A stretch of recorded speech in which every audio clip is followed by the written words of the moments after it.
Dobrý večer, vítame vás pri správach televízie Centrum. V Centre voľného času 6. decembra sa konalo mikulášske posedenie pre seniorov.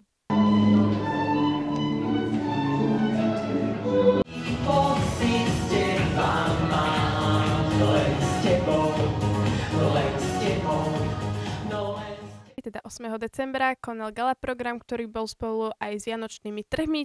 Na gala programe sa podielali krúžky Centra voľného času.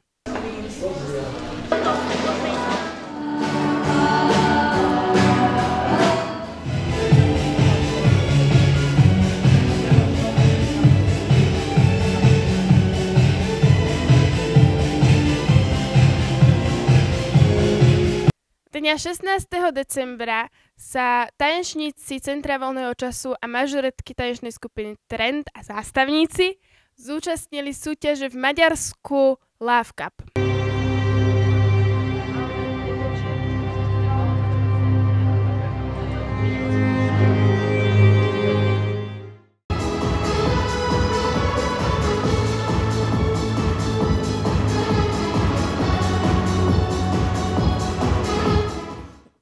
...21. decembra v kultúrnom a spoločenskom stredisku v Prievidzi vystúpil Malý vtáčnik so svojím vianočným programom.